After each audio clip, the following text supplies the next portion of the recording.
Thank you for joining us. You're listening to the Write Project podcast and radio program. This is a show about writing and modern Newfoundland author culture. This program is produced and recorded at CHMR FM 93.5 FM in St. John's, Newfoundland and Labrador, and is aired on other great stations in the province and elsewhere in the country. It can also be heard online at www.chmr.ca. I'm your host, Matthew LeDrew, author of such novels as Touch Your Nose and Jacoby Street, and founder of Engen Books. Let's see what we have today. Okay, well, we are here on a very special episode of the Write Project podcast. We are here with the editor of Land of Many Shores, a new collection from Breakwater Books that features stories from a diverse crowd of Newfoundland and Labradorians. We have the editor, Ainsley Hawthorn, online, who is a great friend of the show. She's a great friend of writers everywhere. Sad that she's a horrible person, but we won't hold that against her. No. Ainsley is wonderful. Tell them the truth, Matt. Yes. How are you today, Ainsley? Very good. Thank you for having me on. I'm delighted to be here. Thank you so much. Okay. First of all, this is silly, but tell me about the collection. I've for like people who don't know, I've been a weird, not part of this, but I've seen it through all stages. You first pitched this at the first pitch to publisher that Wannell did, and I remember being very excited about it and knowing that I would in no way get it. And I was like, that's going to Breakwater. I just know already. That's Breakwater's going to get that. Just have fun over at Breakwater. Damn it. I appreciate your support throughout the process so much. And my begrudging support. And it was pitched in 2019, so I've been working on it for 2.5 years now. And the initial idea came about because I got really frustrated at the way we speak about diversity in our media and kind of public discourse, where we say things like diversity is coming to Newfoundland and Labrador with new immigrants. We treat it like something that's new to this place instead of something that has always been here. We have had several different Indigenous nations and cultures in this place who've been here for millennia. We have 4 different Indigenous groups here today. In addition to that, apart from the Irish and English cultures that we typically think of when we imagine Newfoundland and Labrador, we also have longstanding French, Chinese, Jewish, and other Lebanese, many cultural communities that have been part of our society and the fabric of the society and made huge cultural contributions. So I wanted to do some kind of collection that brought people from those different perspectives together to talk about their experiences, their lives, and their cultural histories. Once I got rolling on the project, I also thought it would be great to incorporate other experiences that don't often get enough public acknowledgement in this province. So I invited people who are 2S LGBTQ+, people who have disabilities, mental illnesses, or addictions, people who are neurodiverse, and also people who've been incarcerated or people who do sex work, because I think all of those are stories that are within our communities, people who are members of our communities, and we kind of don't incorporate them into our collective imagination about who we are as Newfoundlanders and Labradorians, which is something I think we should change. Yeah, no, absolutely. I have to correct a misconception in myself, though. And for some reason, I thought that the final product had ended up being only 2S LGBTQ plus people, but so this is a wide collection of a lot of different diverse people. Absolutely. We have stories from members of all of our province's Indigenous communities. So from the Mi'kmaq culture, Innu, the Inuit of Nunatsiavut, and the Inuit of Nunatukavut. We have contributions from people who are Black and live here, people from the Baltic community, people who are French speakers, Franco-Newfoundlanders. And in addition to that, we have a number of other perspectives. So it's a pretty diverse collection. That's amazing. That's really, really cool. Each of those subjects seems like it could be its own collection, and there have been collections like that. Is there any worry that, in including one of each, we're like only showing one side of each. Not that I'm saying there's one of each, but you know what I mean? Like the broader you make it, and I don't mean to be critical because I've read part of it and I adored it, you know what I mean? But like I don't mean to be critical, but like was there any worry about that? Was there discussion about that, about going too broad? And No, I do one of each? think that like you could absolutely do collections that are more focused in terms of either like different cultural perspectives or 2S LGBTQ plus perspectives, or a whole collection of disabled voices would be really interesting, I think. Personally, I like going really broad because I think it's interesting the similarities and distinctions you can draw between people's experiences when they don't fit the narrative, the sort of big narrative of this place. So that's something I was really interested in. I would caution people, and I actually say this in my chapter, the first chapter in the book, which is kind of introductory, not to read any of the contributions like someone is representing their community. You know, I think we should always be really careful about doing that because identity is just too complicated to take one person as a representative of a whole group of people. But I see them more as postcards, like little portraits of a province that I think many of us don't know as well as we believe that we do. So it's intended to kind of give people a broad sense of, wow, there is so much going on that I just didn't even know was out there. And you're right, it is an issue that needs to be. I feel like anytime there's any progress in like culturally, there's this urge by some people or by culture at large or whatever you want to say it, to like reset Newfoundland to 1950s to early 1960s Newfoundland. You know what I mean? Like there's a certain period of Newfoundland that has been down homified and like commodified into this is what it is. And I'm like, it bothers me on all levels. And for me, it's more cultural stuff. Obviously, like I am not a diverse Newfoundlander. I'm very much from average, what you would think of. Like, you know, I'm from an outport. You know what I mean? But Sure. from a cultural standpoint, it bugs me that, like personally, that like Newfoundland fiction is seen as like a certain thing, when I'm like, no, anything written by a Newfoundlander is Newfoundland fiction, regardless of, you know, what your preconceived notions of that are. It really bugs me with Newfoundland music, that Newfoundland music is only traditional Newfoundland music, whereas I would like it to be any music that's performed by a Newfoundlander. Like there are a lot of punk more Newfoundland. specifically, when we say Newfoundland music, what people are thinking of is music that's sort of descended from Irish music, Yes. which is wonderful. I really enjoy that type of music. But when we say Newfoundland music, we're not thinking of like Inuit throat singing. Yeah, or like even that's punk Newfoundland music. and Labrador music or punk music. And I think like what you're talking about is a type of golden age thinking.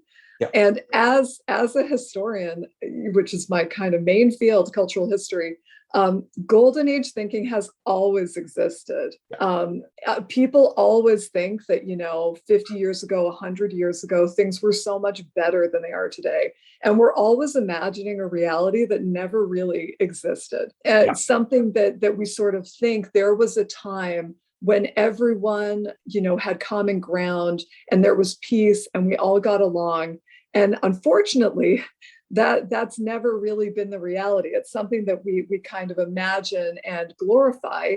But normally, one of the things I like to do as a historian is sort of talk to people and write about the past and expose all of our misconceptions about the past. Because I think all of us tend to believe that either what we ourselves grew up with or what came just before our own childhood is the way things have always been. And that's not true. So, I mean, you get that kind of thinking with like gender. We've always had, you know, male and female only. Transgender identities, non-binary identities are new, and that's not true at all. And neither are same-sex relationships. And, you know, 150 years ago, people dressed both boys and girls in unisex clothing. They didn't make the type of, you know, intense gender distinctions we make now. So I think golden age thinking is appealing because we want there to have been a perfect time, because we want to imagine we can create a perfect time. And if it's already happened, that means it's possible. But unfortunately, it's never happened.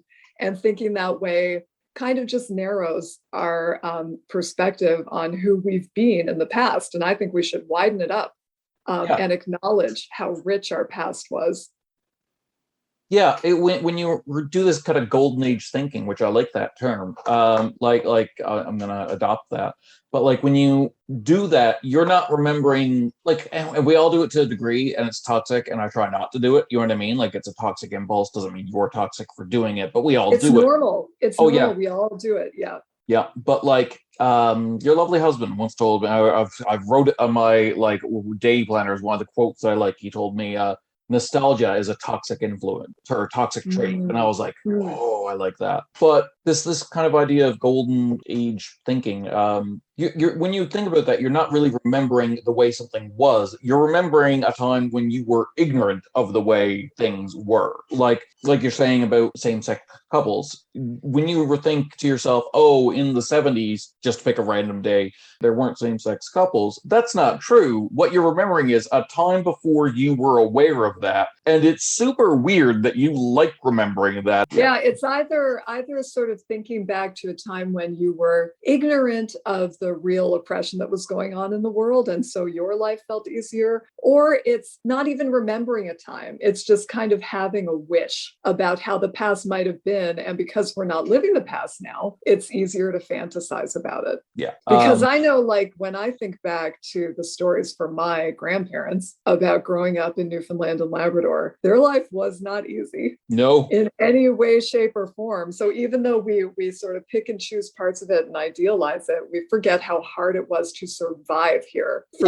people who were here 100 years ago. Yeah, well, even in my nan's generation, I mean, like, or my grandmother's, like, she had 9 kids and half of them lived. That's an issue. You know what I mean? Absolutely. Yeah, absolutely. So there's a lot to be grateful for. Sometimes as a historian, people will ask you, do you wish you lived in the past? Like, is that part of what inspired you to be a historian? And I'm fascinated by the past, the way people thought and the way people lived, but I consider myself extremely lucky to live in the present day. We have so many advantages that people didn't have in very recent history. Yeah, it's like saying, do you want to live in the past, or would you like to? It's like saying, would you like to live at a campsite forever? No, of course not. That'd be horrible. I like going there for a weekend, but if I had to live there, it'd be horrible. Absolutely. Now, would I like to get in a TARDIS and visit the past? That's a completely different question. Yeah, visiting would be different, but living there, yeah. And especially as a bisexual woman, there is a lot for me not to like about the past. Yeah. Even the terribly recent past, and that is sad. The amount of stuff that people think is not in living memory is terrifying. Yeah. Like, we're not even talking 100 years ago. We're talking, 10. Mm-hmm. And the present day. Yeah. We don't need to get into that. There is no present day, really. Everything's the past, even the start of this conversation. But now I'm being a Matt LeDrew about it. Philosophical. Yeah. Wonderful. Are there any projects like this in the future coming up? Will you visit specific ports on the land of many shores? Yes, actually, there is another project coming forward. I don't want to say too much about it right now, but it has just received a grant from the Canada Council. So I can say for sure that it will be happening, and it will be another anthology that I think will be probably released in 2023. But because I don't know the full details, I won't say too much more. I just will say that it'll be a similar project I'm editing, and it will be a group of different authors who will be contributing. And this time, the current anthology was all nonfiction. The next one's going to be a mix of nonfiction, fiction, poetry from different writers in the province. If there's anything I can do to be a part of that in any way, shape, or form, you let me know. I will let you know. Okay. That's a big no, Matt. Go away. No one wants you. Not at all. I'm just playing things close to the vest for the moment. That's fair. And without knowing what it's about, where I'm like, it's all from BIPOC people, and I don't know that. And I'm sitting here going, oh, me. And that's completely inappropriate.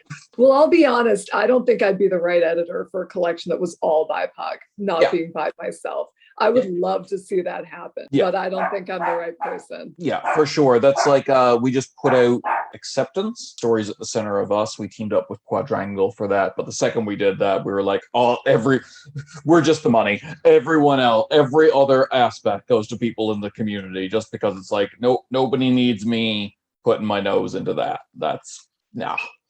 Yeah, have you ever read Why Nations Fail by James Robinson? I have not read it. I should read it. It's so good. It's so repetitive because they basically just make it the same point over and over again. It's like, here's this point of why nations fail, why societies or cultures fail, and we're going to look at every example we can think of. Jen, it's always that, but it's creative destruction, and I love it. It's this idea that like society fails when you fear the new, when you fear like when you try to keep culture exactly the way it is, like say 1950s Newfoundland culture, and fear any new element like punk music or anything like that coming in and being adopted as part of your culture, or genre writing, or new people from away, or whatever. You know what I mean? It becomes retrogressive.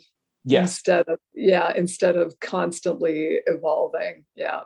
Well, I mean, it's putting your culture into a bottle with an air hole to protect it from the outside. I'm like, that's nice. It's gonna die.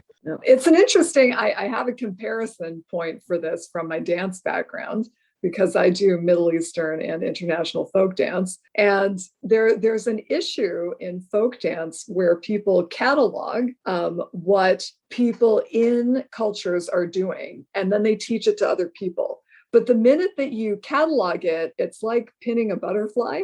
It's no longer a living dance. And so when a culture themselves, they sort of, what would you say, standardize their dances or their music or what have you, and it's no longer a living active thing that people are doing, it stops it from developing. So you wind up with kind of stageified dances that represent possibly like a moment in the culture's history, but it's no longer something that continues to like live actively in the community. Yeah, exactly. That's way better than I could have said it, and I'm just completely like wrapping my brain around the words right now. It's like, listen, I've done a lot of thinking about these issues because they touch so many different areas of my life and my interests. Yeah. It is suffocating though, that idea that like, again, what if something it's hard to even conceptualize, you know what I mean? But like, again, dance is a really good example actually, because like there's Newfoundland dance, let's say, like the jigs and the this and the that, and it's like, okay, but what if something new came around? Is that not still Newfoundland dance? And there's this element to say, well, no, that's something different. I'm like, yeah, but like if enough people do it here, now it's Newfoundland dance. Like that's right. Sort of things like taking place and originating and developing within communities, and to bring it back. Oh no, hold on. What was I going to say? I've lost my train of thought. Oh, I know. I was going to say, to kind of bring it back to the idea of what I want to do with the book is I feel at my best and my most excited about life when I'm kind of challenging my own assumptions. Sure. When I'm constantly, learning new things and thinking about things in a different way, and discovering that things that I had believed to be true are actually a little more complicated than I thought they were. So that's when I feel like I'm really growing as a human being. So this book project was intended to do that. I think even for myself as an editor, reading all of the contributions and working with all of the different authors, I learned so much about different experiences in the province, about histories that I wasn't aware of.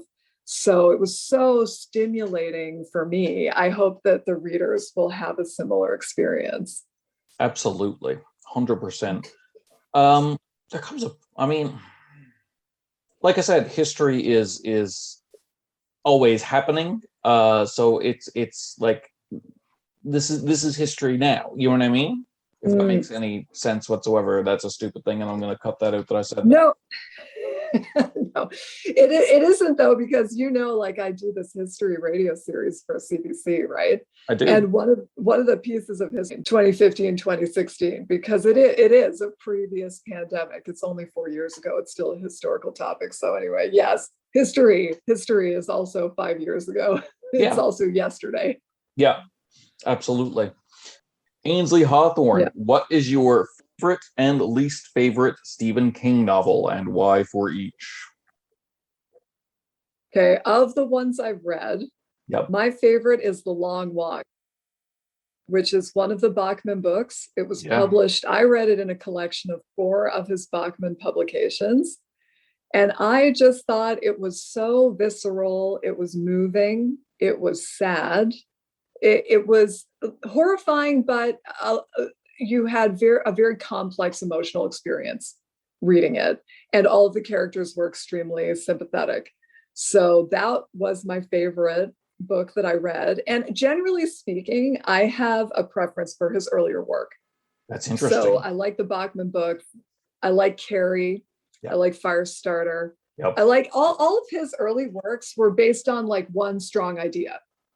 Like The Running Man, a game show where you have to run for your life. Or like Carrie, there's a girl with, psychokinetic powers that can be destructive. They're just based on one idea, and he follows that through really well.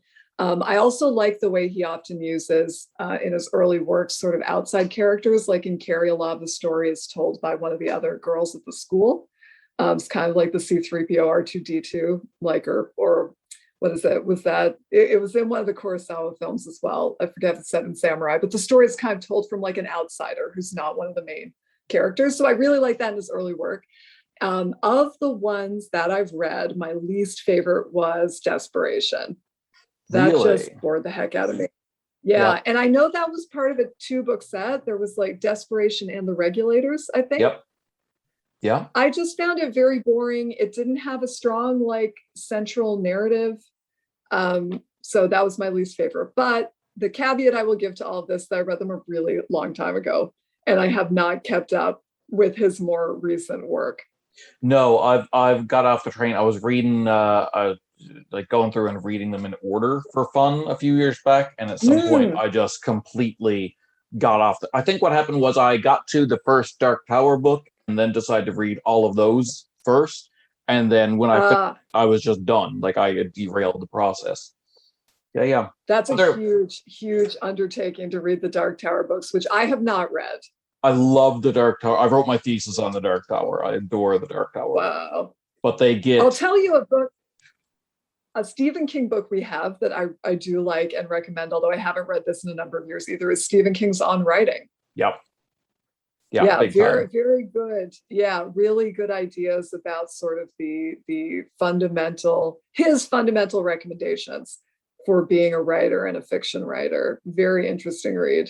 Yeah, big time. And I love the part about I love the biography part of it, like just learning, like I keep thinking about when he got his first paperback advance for Carrie, and like tried to find something for his wife at local CVS and couldn't, and stuff like that. You know what I mean? It's cute. Yeah. Yep. And the one thing that always amuses me about Stephen King is, and it's like the classic gripe with Stephen King is that the writer, the main character in every one of his books, is a writer, because write what you know. Yeah. But I really enjoyed his stuff when I was reading it. Yeah, absolutely. Awesome. All right. Much sillier question. That one was pretty silly already, but this is a weird question that someone asked. Someone jokingly said this question, and then I asked it, and now it's a real question on the list. Okay, let's do it. Ainsley Hawthorn, if you were a jam, what kind of jam would you be, and why? Oh, that's tough, because I'm on a jam junket right now. I have Ontario blueberry jam that was a favor at a friend's wedding. Her mother made it in Ontario and brought it down.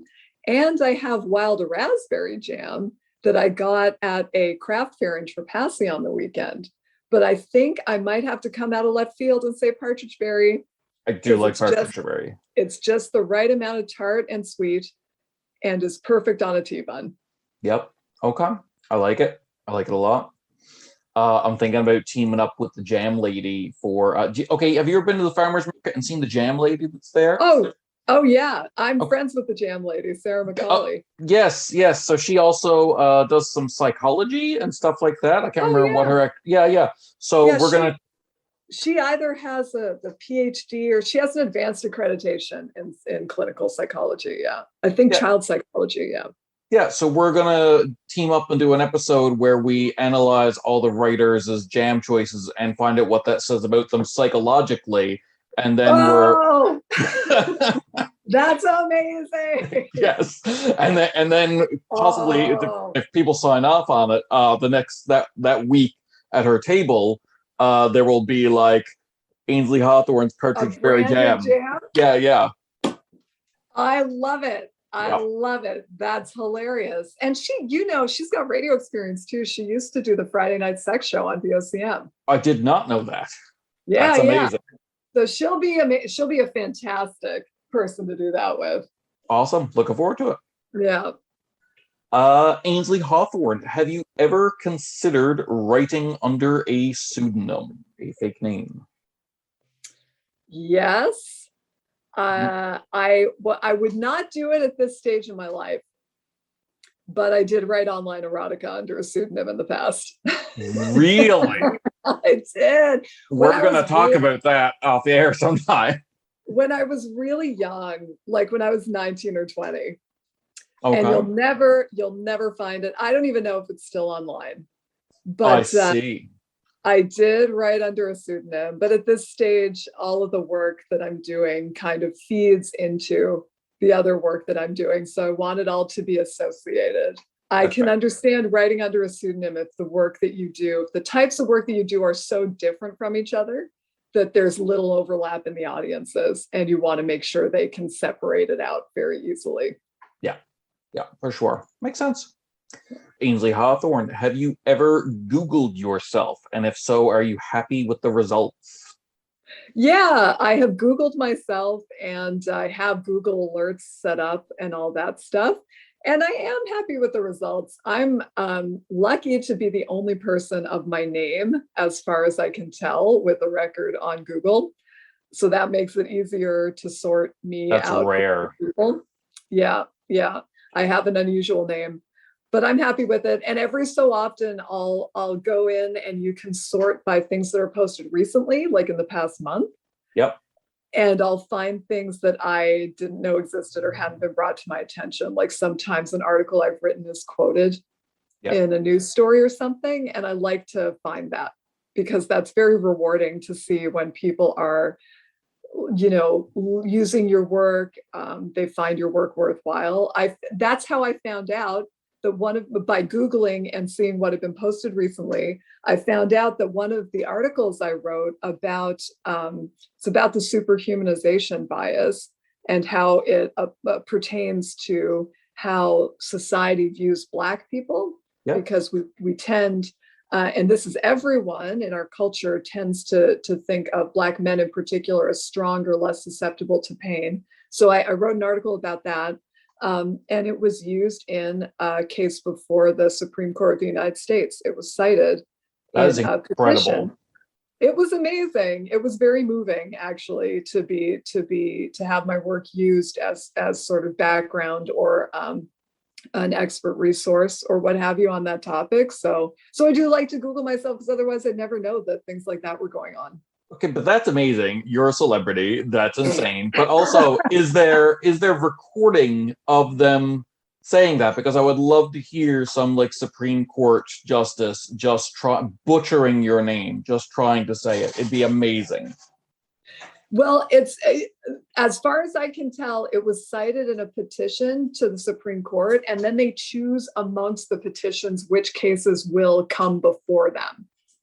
Okay. So I haven't gone back to see if the justices of the Supreme Court accepted it. Okay, well, everyone, please check out Land of Many Shores from Breakwater Books, edited by Ainsley Hawthorn, with stories from just a murderer's row of amazing, diverse Newfoundlanders. Thank you so much for being on the Write Project podcast, Ainsley. Thank you so much, Matt. All right, well, thanks for coming on again. For all of you, we'll be here again next week at 4:30 Newfoundland time or online at chmr.ca. Please tune in and we'll talk more about writing culture in Newfoundland.